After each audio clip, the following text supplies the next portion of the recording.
ராஜேஷ், இந்த விமான விபத்து நிகழ்ந்த இடமே கரிக்கட்டையாக காட்சியளிக்கிறது. முன்னதாக தீ வானுயர எழுந்த நிலையில் அந்த தீ அணைக்கப்பட்டிருக்கிறது என்பது இந்த காட்சிகள் மூலமாக நம்மளால் புரிந்து கொள்ள முடிகிறது.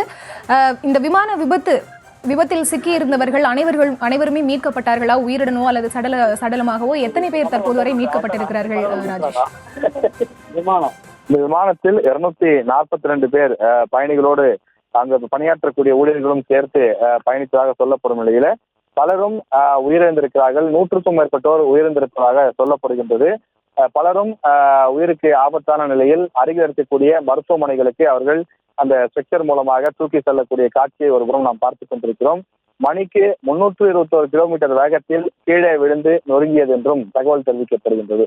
ஒரு பைக்கிலே பொதுவாக ஒரு 80 கிலோமீட்டர் வேகத்திலே நாம் சென்றால் கூட கண்ணிலிருந்து தண்ணீர் வேகமாக வரும், நமக்கு தெரியும். அப்படிப்பட்ட சூழ்நிலையில் 321 கிலோமீட்டர் வேகத்திலே அந்த விமானம் மேலிருந்து கீழே விழுந்திருக்கிறது என்று சொன்னால் எந்த அளவிற்கு அது வேகமாக கீழே விழுந்திருக்கும். கீழே விழுந்த வேகத்திலேயே அந்த விமானத்தினுடைய பாகங்கள்லாம் சிதறி அது உதிரி பாகங்களாக மாறியிருக்கும் என்றும் அதிகாரிகள் தெரிவிக்கின்றார்கள். எனவே 242 பேரினுடைய நிலைமை என்ன ஆனது என்பது ஒரு மிகப்பெரிய சோகத்தையும் அச்சத்தையும் ஏற்படுத்தி இருக்கின்றது. அகமதாபாத் சர்தார் வல்லபாய் பட்டேல் பன்னாட்டு விமான நிலையத்திலிருந்து லண்டனுக்கு புறப்பட்ட சிறிது நேரத்திலேயே இந்த கோர விபத்து ஏற்பட்டிருக்கிறது.